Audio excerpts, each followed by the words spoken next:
views and opinions expressed in this podcast by the host and or the guest do not necessarily reflect the views of the host and or Paranormal Buzz Radio and or its sponsors. Use of any material produced by Paranormal Buzz Radio without express written consent is prohibited. Paranormal Buzz Radio will not be held responsible for you holding your knees, crying, and rocking in a corner in a puddle of your own urine, or being beheaded by a group of children in a cornfield. In fact, if you come across a group of children in a cornfield, we promise to make fun of you as you run away screaming in terror. Listener discretion is advised. Ghost stories, folklore, psychics and mediums, shamanism, paranormal investigations, haunted locations, and all that other weird shit. You're listening to the Traveler's Moon Podcast With the Paranomad, Chris Nielsen, and Kelly McCarville, Moonspinner.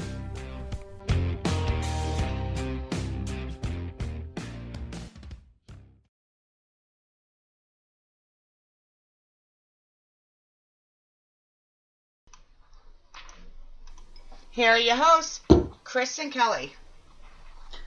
Woo! We're Hi. here. We're live. Okay, we did it. We're somewhat live. Are we live if we feel dead inside? That's a live. We're live on the show, and Oh. that's all that matters. Okay. Well, good. Because Podcasting crushes the existential dread and the ongoing marching of time that's slowly just leading us all to the grave. I was just meaning I need to sleep for like a week, but sure. And this is why we drink on the podcast. All right, what's up, guys? We're here for a little bit of story time. It's story time. Okay. Hopefully I don't get in trouble for saying this, but for anybody who hasn't ever seen it, you have to go out to YouTube and look up story time. There's this dude, I can't think of his name. Do you know who I'm talking about? It wasn't Story time. YouTube. This was back when Vine was a thing. Is that it? Yeah. Dude made Vines. You ever notice how it's a bunch of videos, all in like one lengthy one, and they're all roughly 6 seconds long? Rest in peace, Vine. Yeah, well, anyway. That's why she dates a younger guy. For anybody Keep who... her freaky fresh with the hippity hop. Oh my God, don't ever do that again. Well, for anybody who hasn't went out and seen this story time, I'll just shamelessly plug the little guy because it is freaking hilarious. So yeah, story time. Tonight, though, we are having ghost stories. Ooh. Was that creepy enough? No, not a little bit. We're gonna proceed anyways. So yeah, we thought this would be kind of a cool idea. It's probably gonna be a recurring thing for the show. We're working on getting some listener-submitted stories for the podcast to give us their ghost stories. We thought I'd kick it off with a couple of our own, and then we actually did have one submission already. We do. We absolutely do. And I haven't read through the whole thing, but it got me right off the bat. You're going to like it. Definitely. So Chris hasn't seen any of it yet. He doesn't even know what it's about. So yeah, we thought we'd just use it as an opportunity to share ghost stories. And then once the story's done, kind of take a step back and kind of break it down a little bit, kind of get into maybe what's going on specifically in the story, or at least our opinions on it. Yeah. We obviously can't dissect it and say anything for certain, but I thought it was kind of a fun idea for a show. So we'll use this to immediately start the show with. If anybody has any ghost stories that they want shared on the Traveler's Moon podcast, you can go ahead and send those over to travelersmoonpara@gmail.com. or you can submit them through Facebook. Yeah. Just drop it into a direct message to us. You slide into our DMs. That sounds so dirty. It's because, generally speaking, in proper context, it is. Yeah. But yeah, absolutely. You know, we want to kind of just feature some of the stories because I think there's so many people out there who have had experiences, who have had these ghost stories throughout their lives, and there's not really an opportunity for people to share them all. So, yeah, we think it'll be fun just to have you guys, if you have a story that you'd like to have shared, we can either, give you guys credit that, hey, this is your story and say who it came from, or if you want to remain anonymous, that's perfectly acceptable as well. We'll insert random weird little names in place of yours. And, but yeah, so where do you want to start? I guess who's reading Jamie's story? I don't know. We should go like one of ours, maybe Jamie's one of yours. That's what I was thinking, but I didn't want it to be like... We didn't want to plan ahead, guys. We have to figure this out on the fly. So if, like I'm saying, if I read the story, then I would think it'd be me, you, me, or vice versa. I don't care. I'll start with the story. When you can decide, because I lost you halfway through that conversation. Well, that means you're reading Jamie's then. So, okay. Sure. That makes sense to everybody in the live chat? I was only half listening. I have a tendency to do that. That is such the trend for this show. I have not figured this out yet. I only half listen half the time. That means I'm a quarter listening. It's also why we drink on the podcast. All right. So, for anybody who has listened to me on different podcasts or on different shows, you guys know that this has kind of been something that has been a part of my life most of my life. And I was trying to decide what story it was that I wanted to share because there was a lot of experiences, and some of them are just little tiny things, but other of them were very, very involved. And so I kind of thought the one that sticks out as the most prominent, I guess, that happened in the house that I grew up in.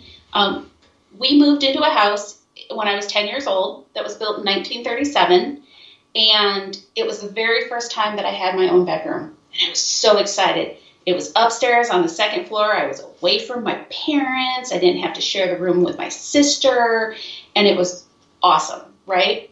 But upstairs was all hardwood floors. So anybody who lives in an old house with hardwood floors knows as you walk down the floors, those floorboards will squeak. They'll creak as you walk on them. And I'd been in the house long enough that I knew what the creaking floorboards meant. I could almost tell who it was that was walking down the hall. And it was funny because, so I'm up in my room, and I'd been up there for a while. I want to say that it was fairly late at night. And I'll tell you why I'm thinking that. I don't remember the exact time, but I was in my room. I was quiet. There was no noise in the room, and I had my door shut like I almost always did when I was in my room. And I hear somebody descend the last few steps upstairs, turn, and walk down the hallway to my bedroom door. And then they stop right outside my bedroom door. And I thought, well, that's weird. Most of the time, everybody just walks right in, And I thought, well, and this is when I started analyzing it, because, Virgo, that's what I do. I analyze everything.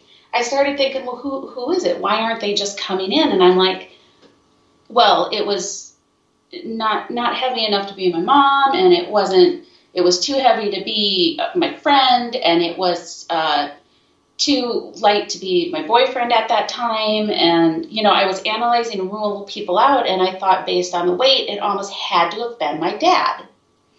And that made sense in my brain because I thought, well, it's my dad. He is super sensitive about coming into my room because he hardly ever came upstairs to my room. And I thought, he just stopped outside the door to listen, to see, am I awake? And I thought, well, I'll throw him a bone. And I'm like, Dad, I'm awake, and absolutely nothing. No response. And I thought, well, maybe he didn't hear me. And I'm like, Dad, I'm awake, and nothing. And I'm like, well, okay. So I get up and I go over and I open my door, and there is nothing.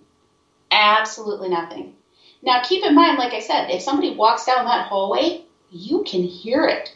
So somebody walked down the hallway and stood outside my door. Had it been my dad, for example, and he decided I was asleep or decided he wasn't going to come in and he'd have turned around and gone back, I'd have heard him walk away from my door as well.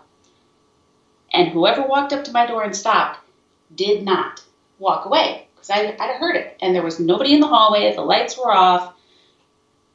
I have no explanation for it. It was the only time that happened that distinctively. I mean, there'd be other times that we'd hear a footstep here or there when I was upstairs, or especially if we were downstairs, we'd hear noises upstairs. But that was the first time that I was upstairs in my room, and I was 110% convinced somebody had come up the stairs, walked down the hallway, and stopped outside my bedroom door. There were very few times that I got scared growing up in my house, but that one gave me the heebie-jeebies for sure. Okay, so now we're getting into the break it down section. So I'm always kind of with footsteps. Not that I don't think footsteps are a thing, but I think in a fair number of cases that footsteps are frequently like a kind of a residual haunting. Yeah, and I don't know that I would say that I was young enough at this point that I wasn't as familiar with feeling spirits. So I can't say that I felt like there was somebody standing outside my door or that I felt that there was a spirit there. But then I was also 100% convinced that there was somebody there, so I wasn't paying attention to how I felt. I absolutely thought my dad was outside that door. So, yeah, I don't know if it was residual. I mean, obviously people lived in that house for a lot of years and people to walk down that hallway. But then if you go with that theory, why did it stop at the door? So what if at one point that was somebody else's teenage daughter's room and they were going to, make sure there wasn't any fuckery afoot? It used to be an apartment, actually. So my room in the house that we lived in, it was a great big room, and then it had like this little alcove off to the side of it, and there was a sink in it, which I thought was the coolest thing, by the way. But we didn't know why. There was a sink in my bedroom. And Mama Pat, if you remember how we figured this out, go ahead and put it in chat, because I don't remember exactly how we figured it out, but we figured out that they used to rent out that upstairs to an English teacher. And she used that little alcove as like her kitchen area. She had a hot pad in there and then her sink, obviously. And so, I mean, I guess I could see if whoever was living downstairs was going to go up and visit the tenant. Oh, yeah, especially if it's like, say, an apartment. You're not just going to walk into somebody's apartment without, stopping and make yourself known first. And honestly, you're kind of lucky they didn't knock from the sound of it. Well, and I expected them to. I expected there to be a knock. I expected to hear them walk into the room. And, it was, I don't know, it was, yeah. So, yeah, I mean, there were other girls that stayed in that room is what Mama Pat is saying, but it's hard to say. Like I said, I wasn't freaked out from it because I thought I was in danger by any means, but it was so much more, I don't know how to what word I'm trying to use. I kind of get what you're saying, though, because there's this weird thing where we go out and we do investigations all the time, and nothing really seems to, like, scare us anymore, but there's a certain level of tangibility where it's like, holy shit, that was real. It was absolutely It doesn't, real. For some reason, always happen. And even when we experiencing things out there, I mean, we're pretty positive that we experienced this or that when we're doing an investigation. Like I said, I was 110% convinced somebody walked down that hallway. It was so distinctive. And I wonder if that has something to do with your age as well, because this is prior to you doing any of the investigations and stuff. And I know, like, stuff that happened at my grandparents' house. I remember with, like, that same sense of holy shit. And even stuff that traveled on, like, my first few years as an investigator. And then eventually, like, unfortunately, I don't want to say we get bored. Yeah. But it's not quite as... I don't know, there's just something different about it after you've been at it for a while. It's like being like a professional cage fighter. In the first few fights, I'm sure there's just a ton of anxiety. And then eventually you just kind of, get used to getting in there and cracking skulls. Well, and maybe that was part of it too, because like you get used to certain things. You get used to certain sounds. So when I hear a little creak or a little crack or something, I wouldn't think anything of it. Or if something was moved and we got used to it. But this was not something, I mean, it happened the one time, and why? Why just the one time? And I've always had this weird thing with residual hauntings, because I wonder if, like, sometimes things just repeat themselves. Sometimes that, Civil War soldier just is always walking into the barracks at 1:30 in the morning. I wonder if sometimes, like, the atmospheric conditions, so to speak, have to be just right. There has to be a similarity of the energy of the time to kind of spark that movement, if that makes sense. Like a wavelength has to line up just right. Right. The stars all aligned to make exactly it happen. Like how I've heard of situations where there is a family who the husband and wife buy a new house, nothing's really going on for, years. They have a kid, and all of a sudden the kid's there, and this almost residual type of thing starts happening. Yeah. And maybe it's because that kid creates that, like, one particular atmospheric condition that's required to kind of create that residual haunting to, like, match back up on that wavelength. Yeah. But it was cool. I mean, it was, like I said, it was just one of the many, many things that we'd experienced when we were in this house. And it didn't scare me, but you get that little, maybe I'll go downstairs for a bit feeling, Yeah. It's probably one of my earliest. Yeah. All right, cool. So I have one of a couple in mind, and Darren's requesting something specifically from Edinburgh, which is... We're going to do a whole show on Edinburgh. Yeah, and I mean, don't get me wrong, I've got plenty of stories to share, but I'm also working on a book on this. So I had one particular story in mind I kind of wanted to honestly get your opinion on, because I know you've probably heard me mention it in passing, but I don't think we've ever sat down and had like the full conversation on it. Right. So if we have time after Jamie's story, you'll get another one in. If I have time to get another one in, sure. The straitjacket experiment's usually my go-to for that. So teaser time, at one point in a formerly padded cell, I put myself in a straitjacket. But before that, and actually it's kind of weird how this ties in. So this is back when I was still taking house calls. So like forever ago. And it was a mom, dad, they had 2 sons and a daughter. And the mother of the house actually worked at Edinburgh Manor. Like, I had her come out one night and I used her as a trigger object. It was awesome. We did that fun. with one of our mutual friends. I think you know who worked out there, but if not, I'll tell you after this. Well, I don't think she'll care if I say Steph worked at Edinburgh. Oh, yeah. I've had a few previous employees out there, but this is one of those weird, like, universal coincidences. Like, what are the odds I'm taking a, house call from a former resident of, actually, so I did my Edinburgh, I did a 5-day stint, and I actually did a 3-day, and this house call occurred, like, directly between the two. Okay. So the first day was October 2013, the second day was April 2014. And in March of 2014, I took a house call. This is back when it was me, my dad, and my brother all working together. So shout out to AOP. And I won't give the family name just because it's a privacy thing. And I actually wrote about this in a blog at one point, but nobody reads my blog, so I'm not really rehashing information. And I don't remember the fake names I used, so I'm just going to say we got a call from these people, and I actually mostly did contact with the mother of the family, and she was like, well, we've always had kind of a weird old house, and it was actually a really old house. I can at least say it's in Monticello, Iowa.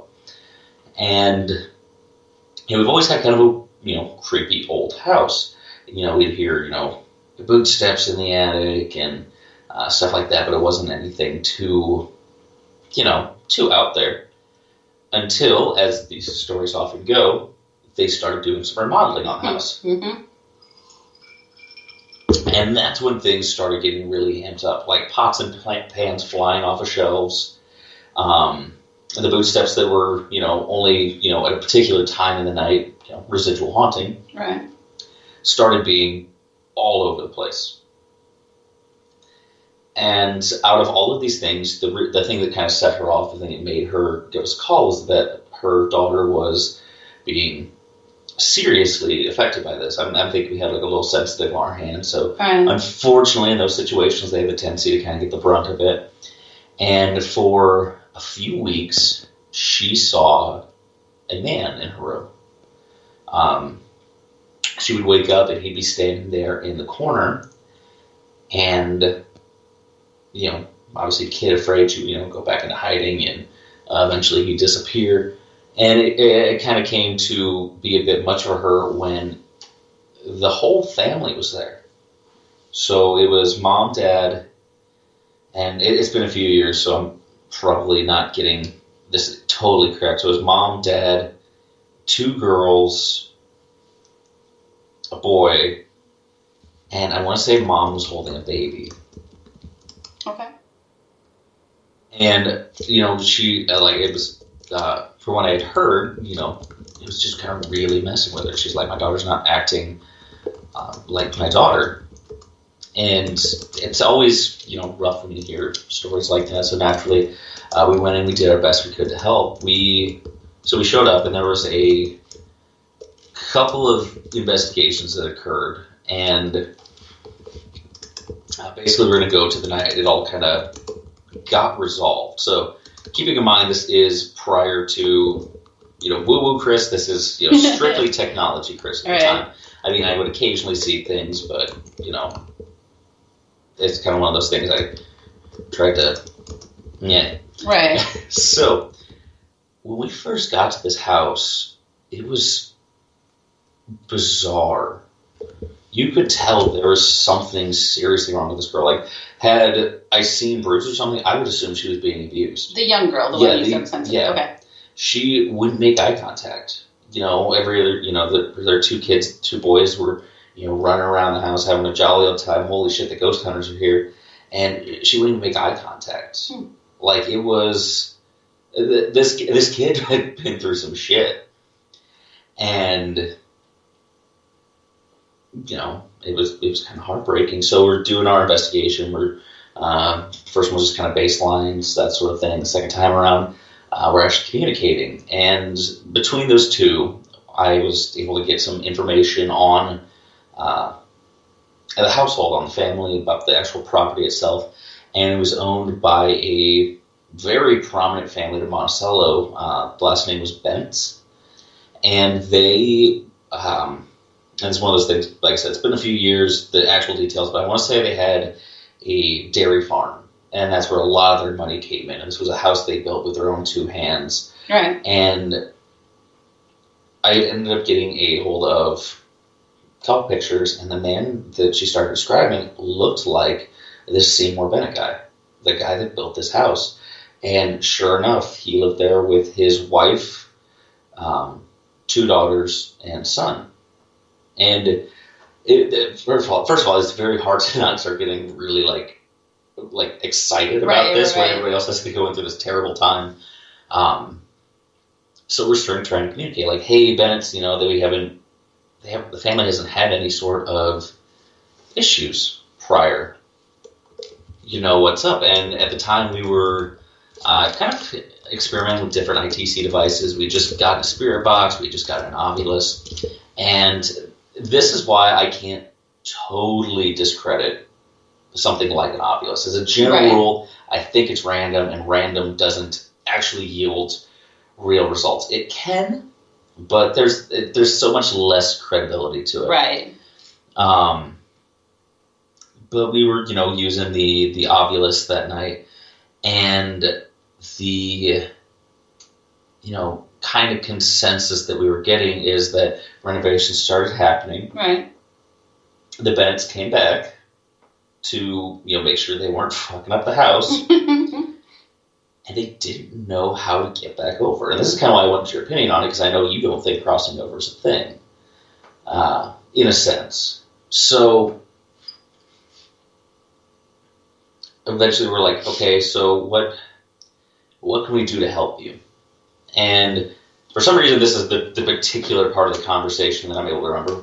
Out of the Ovilus, very quickly we got East Central Stones Highway. And it was like rapid fire. So, excuse me when I talk too much, I've got a little bit of a sinus thing going on, so I need to lubricate my mouth.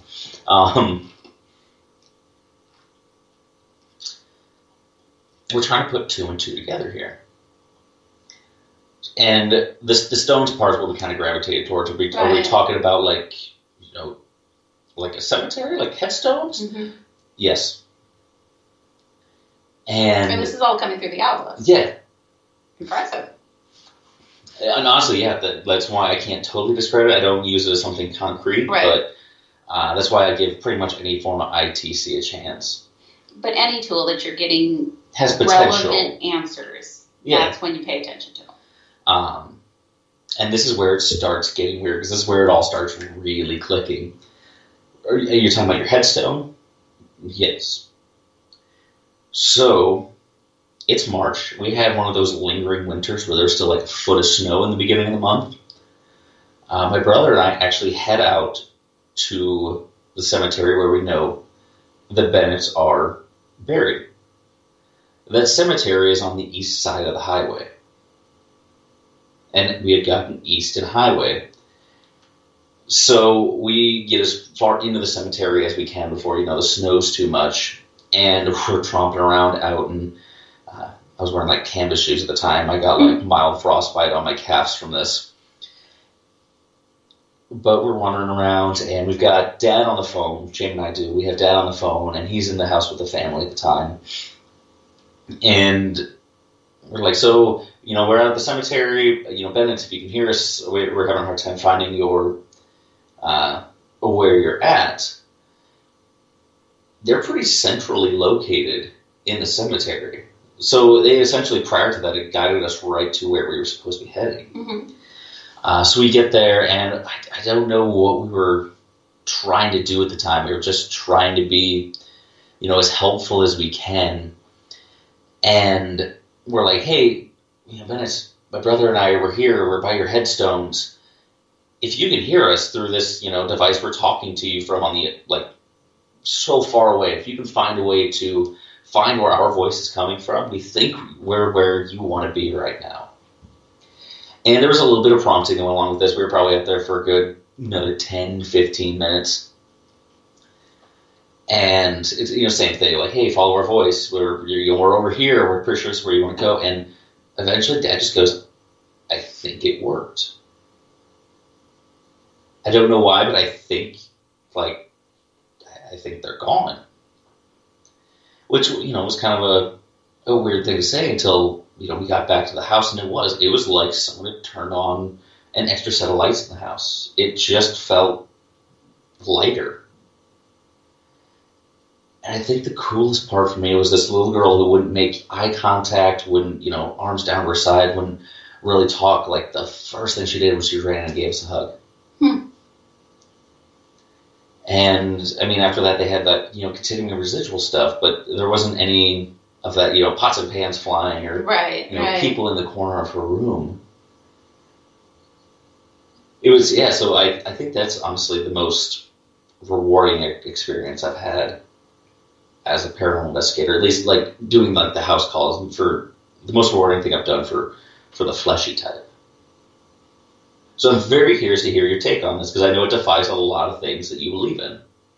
Well, and I'm trying to figure out, so yeah, if they love that house, if they build it with their own, they worked hard to get the money to build that beautiful house, and they obviously cared about the house, it makes perfect sense that they'd have come back there. But unless they, absolutely oppose the renovations, why would they have been, I don't want to say aggressive, but disruptive, And which one of them was making the little girl so uncomfortable? Or do you think she was just uncomfortable? I think it was just an uncomfortable thing. She was sensing them? Yeah, she wasn't just sensing them, she was seeing them. Yeah. And I feel like I would, for lack of a better phrase, shit my pants if I woke up in the middle of the night and there were, a small family hanging out in my room. Oh, that reminds me, another weird thing from this story. We're going to break it down just another second. So, when they were renovating, they actually broke the foundation of the basement. And looking at, records, there was Seymour, his wife, daughter, son, baby. They found that baby's headstone in the wall of the basement. They didn't want it anymore. They gave it to us. To this day, I believe it's still in the back of Dad's house because we didn't know what for sure to do with it, and I don't think he's... Did they want it out with the rest of the family?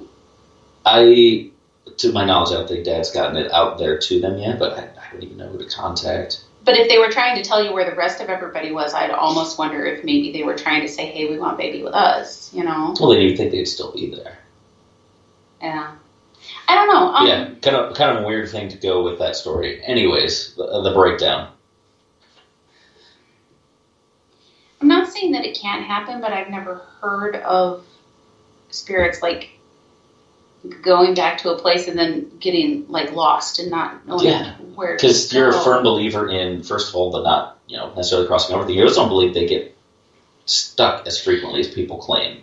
Like, and I know it happens, but everybody's like, oh my gosh, they're stuck here. Yeah, no, and that's the whole thing. And the vibe I was getting was that they were stuck. Like, they weren't sure how to get back. I wonder if it was their mentality, though, that they couldn't leave the house. Maybe they believed that since they were haunting the house, they couldn't leave the house, you know? But I think that's also, like, so the way I started kind of rationalizing this over the years is that they were, pots and pans, and they were showing up to the one person in the house who could see them because there was that sense of desperation. There was that, hey, we're here, we can't, get the fuck out, so I'm going to start making myself known so maybe you guys can help us. Right.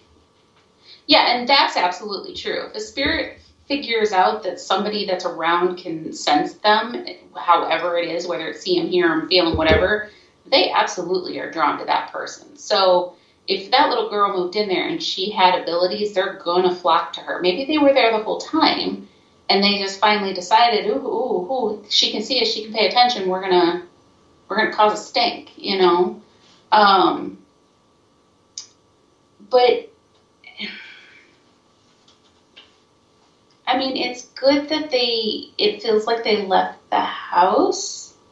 I don't have an explanation of why the cemetery is where they'd want to go, though.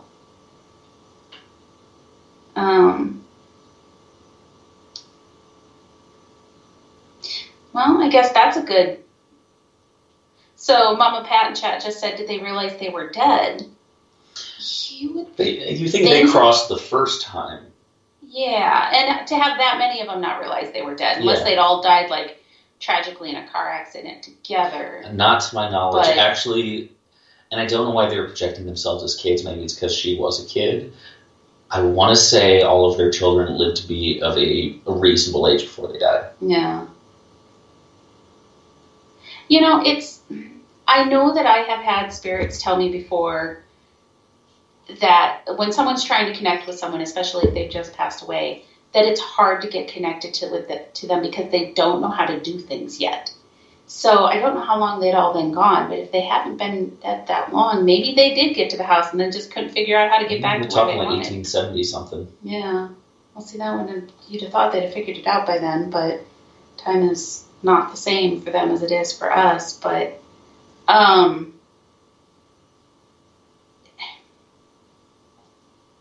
you would think if they could interact with her that well, they'd have realized they were scaring them. So you wouldn't think that it would take you guys coming in to say, hey, you're kind of frightening this family. Yeah, and that was definitely an approach we took, is like, if you're going to stay, you need to stop this shit. But, yeah, I almost feel like people, when they feel trapped, have the tendency to kind of act out closer to like what our base impulses tell us to do, which is a lot more frantic than like a rational person might be. Which is why like I said, I've never experienced it since, like where I feel like something's trapped per se. Yeah. And I don't even think they were necessarily like trapped in the sense of like something had locked them in there. I think it was that they had walked in a one-way door and weren't sure how to walk back out. Well, okay, so think about the Edinburgh story there, where somebody had gone in and kicked all the spirits out, and they tried to get back in and couldn't get back in. I didn't do anything special. All I did was tell them it was okay to go back in. Did they just think they couldn't leave? I guess that's where I'm going, is that if they thought they couldn't leave that house, then they're not going to be able to leave that house. And our initial communications we were clear of like, hey, you don't have to be here. Right. It seems like you just kind of showed up. The house is fine. They're not, fucking up the house. Right. You can leave them alone. And it was like for some reason it just didn't. It's like they understood, but they couldn't actually complete the act of crossing back over until for some reason I had to go out and get frostbite to help them find their family's wallet. Yeah, I don't know that I necessarily have an answer for that. I mean, it's interesting, and it helped, and for that little girl to make that transition, then from going from being so uncomfortable to being comfortable, that's huge. But yeah, it would have been fun to, I don't know, maybe we need to go see that cemetery again, see if they're lingering at the cemetery now, and just say, yeah. Why were you stuck there, and are you stuck here now? Sounds like you got a little weekend trip. Always making plans. Yeah. Maybe they did, like I said, maybe they just needed someone to tell them it was okay not to be there,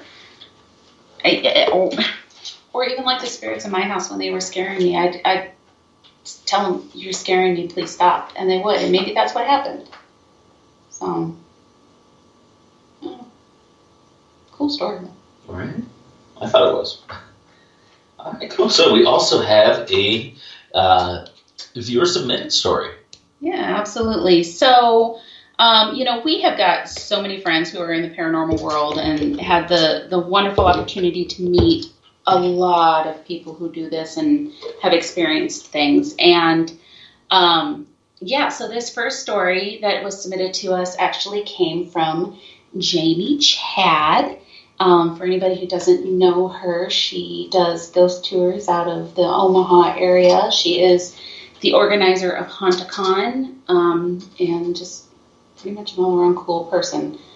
She also does some cryptid stuff and all that as well. But she submitted a story basically telling us that it kind of changed her life. So we are going to share this with you now. So I'm just going to read it as she wrote it, and I'll tell you, actually, she wrote it not using her name originally, but she told me that it was okay to give to say her own name and where the story came from. So when you hear me say that Elizabeth in the story, that's actually Jamie. So, yeah.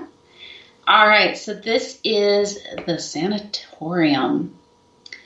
Elizabeth had been invited to be a part of a team of paranormal investigation at an old sanatorium in Kentucky. Are you shitting me? See, I told you were going to like it. While Elizabeth didn't consider herself much of a ghost hunter, this location had been on her bucket list since she was a child, and she jumped at the opportunity. The history of the sanatorium was incredibly sad. Tens of thousands of people had passed away within its walls since the opening in 1910. She would be a part of a 10-person crew in the nearly 200,000 square foot building for 2 consecutive nights. Before beginning their investigation, a sanatorium employee gave them an amazing tour of the building and grounds, telling them the tragic history and the paranormal experiences frequently reported on the property. At over 100 years old, much of the building was now dilapidated, graffiti covered its walls, and sorrow loomed in every dark corner. Daylight was fading, and they used the last of it to set up their equipment: video cameras, still cameras, and audio equipment. As the night fell, they broke into smaller groups, each taking different areas of the building to investigate. Relatively early in the investigation, Elizabeth and her friend Christy had an experience while walking along a third-floor breezeway, setting the mood for the rest of the night. The gigantic building had no power running to it. The glow of the moon lit their way as they walked towards an old surgical room. Elizabeth gripped Christy's arm, stopping her in her tracks. They both watched as something glided across the breezeway about 20 feet ahead of them. It resembled a giant animal. It was on all 4 legs and stayed low to the ground. It slinked in silence from the edge of the breezeway and off into the corner room. The women stood in awe, and it was dark, but this shadow was even darker. They waited a moment and walked into the room where the shadow had gone, finding nothing but concrete walls and pillars. I gotta scroll down, sorry. The rest of Elizabeth's evening went on without much activity. A few curious things happened here and there, but nothing earth-shattering. Around 2 a.m., the 5 females in the group decided to investigate the 5th floor. In the height of the tuberculosis epidemic, the 5th floor would have been the children's ward on one side, and the other side reserved for patients with tuberculosis of the brain. The women were able to capture some interesting footage with the SLS and infrared cameras, but again, nothing too astonishing. It was now 3 a.m., almost time to break down their equipment and wrap up for the night.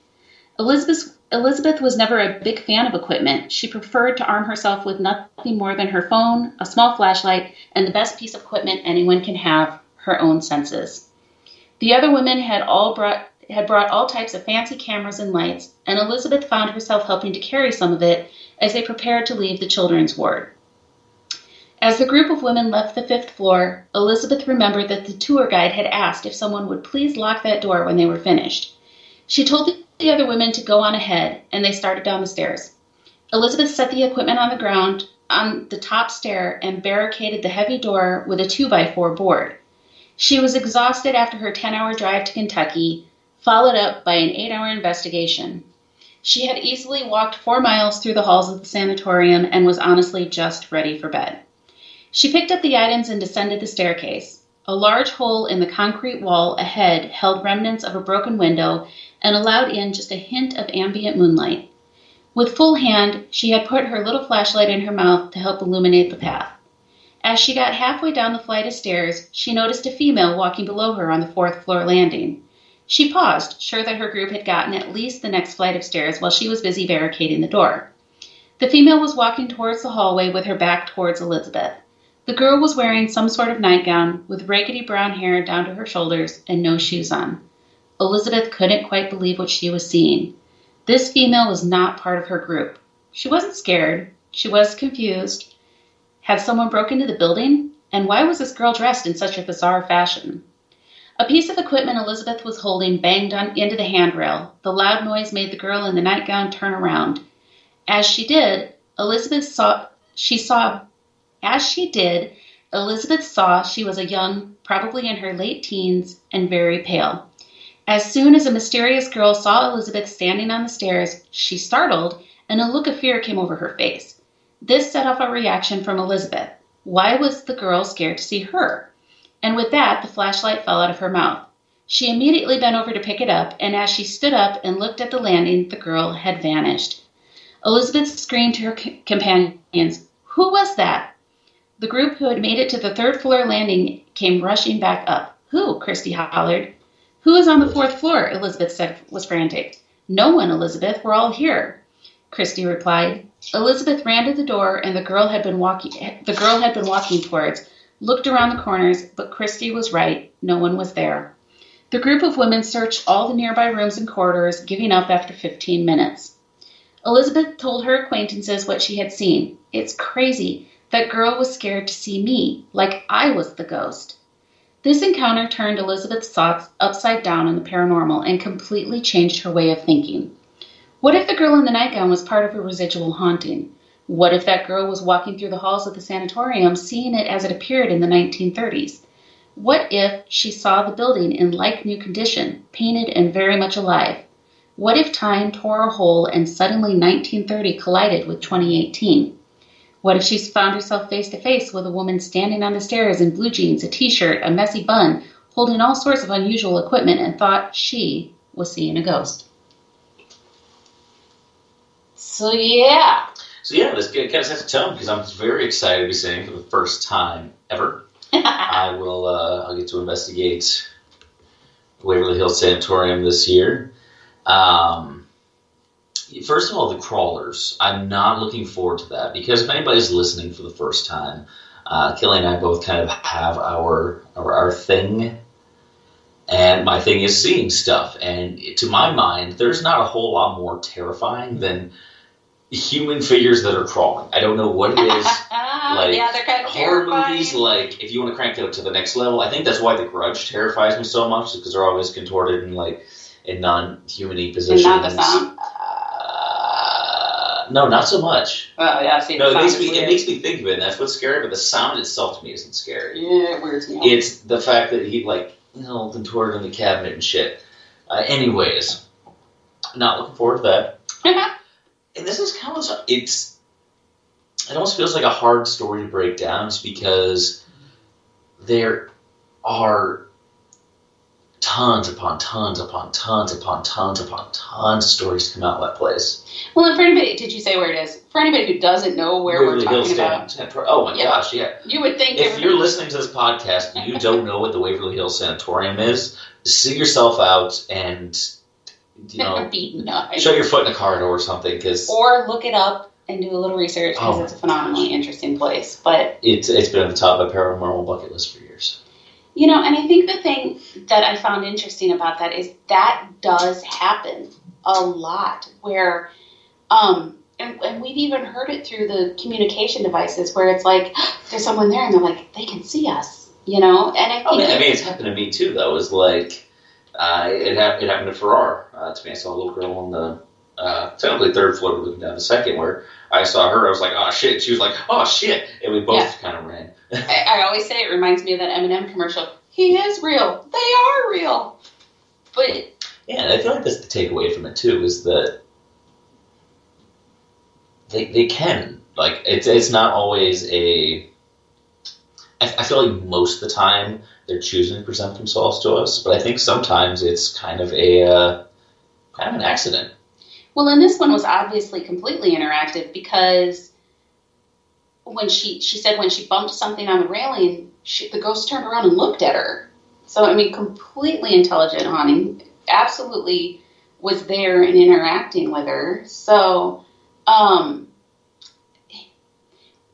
think it's important to note, too, that here they are doing all this investigating, and they had a couple things happen, but it was when she wasn't paying attention, and not paying attention, but it was when they weren't actively trying to search something out that something happened. And I think that almost, so if it were me, let's think about this. If you walked into a room full of people and it's dead silent in there, you're not going to make noise either. You're going to follow trend and not talk either, But like when we're just sitting around and shooting the shit and having a conversation, if other people are doing that, you're going to join in. Oh, yeah. I feel like it's almost like that matching of a wavelength thing that I kind of mentioned earlier. It's, they're, people, and they're going to behave socially as, people do unless they have some sort of, social interaction issues like me. Yeah, and those are the best kinds of things to see, where you see it and you don't even realize that you're seeing something until it disappears. And then it's like, oh my God, where did that just go? But they are most definitely still just walking around the hallways there. And it was funny because when I've only been to Waverly once, and we'd been investigating quite a bit, and it was getting towards late in the night, and I was tired because, yes, it is a ginormously huge building, and if she only walked 4 miles, she was doing light. So, but at one point I just got tired, and I sat down, and it was on the front of the building where it's got the open porches and then the rooms behind it with those double or triple doors or whatever they are that open. And I was sitting with my back against the brick, go figure, because I don't leave my back open to anything, and just sitting looking into one of the rooms. And yeah, eventually a woman just kind of walks out of the room and had a conversation with me, and it's like I wasn't doing anything at that time. I was just resting. Which kind of begs a question. Why is the Waverly Hills Sanatorium haunted? We might be able, I think we should probably tackle this in a podcast, like either right before or right after we go. Oh, yeah.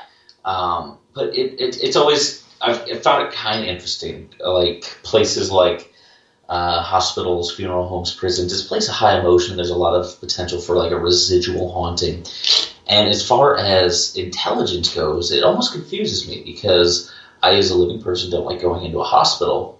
But for some reason, they always seem to be, filled with some sort of intelligent haunting. I can't understand like prisons to a certain degree, where there's a lot of residual energy, and there's a particular type of person that thrives in prison. Well, like as awful as that sounds, like that's their environment. That's right. That's where they're most comfortable, and I don't know, the hospitals always confused me.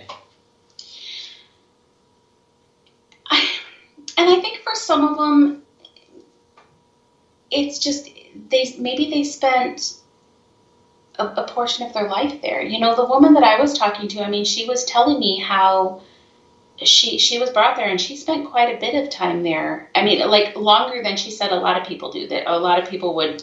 She watched a lot of her friends die. I know, like, Waverly Hills has been kind of, painted black by ghost hunters just because, it's a creepy old place where a lot of people die. And it was honestly a fantastic place. It was a state-of-the-art facility. I mean, some of the procedures were a bit out there, but at the time, so was everything else in medicine. But this woman wasn't unhappy. Exactly. This was, for the most part, the patients were happy. This was a happy place for them. And that's what she said. She said it was a beautiful place, and I was glad to get... But it's also where they went to die. So that was the problem. Then that's where I get confused, is why, unless there's something profound that happens post-death that I don't understand, I would go somewhere where I wasn't dying if I was going to come back and spend time somewhere.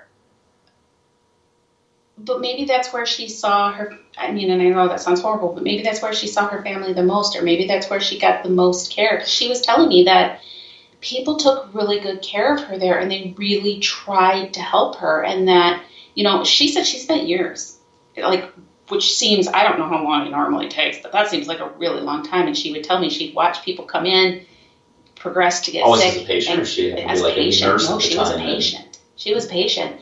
And so she was telling me how you'd be out on the porches or you'd be out in those outside rooms, or if you were just mildly sick, but there's inside sets of rooms.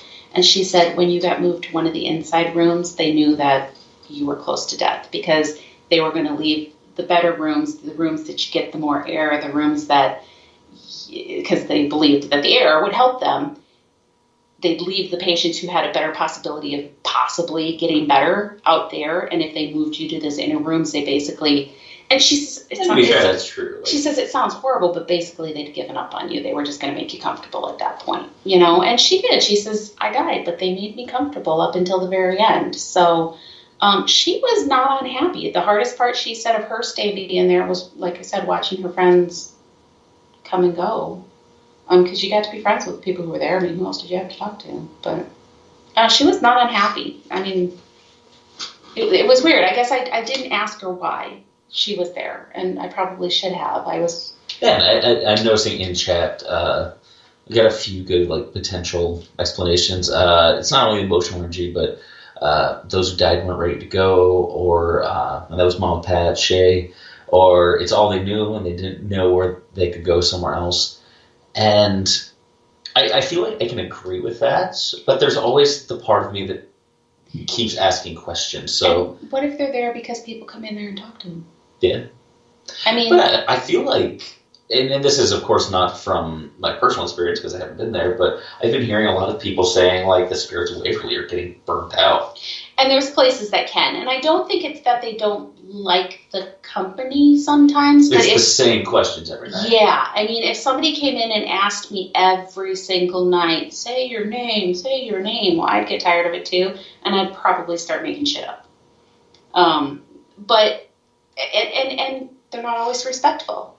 And they're taunting. And, and yeah, so I could see if there's teens in Waverly every single night, they're not going to want to talk every night, and they may get burned out on that. But I don't know. She was more than happy to talk to me. But yeah, as soon as another member that I was with started walking up with me, she's like, "It was nice talking to you," and she left.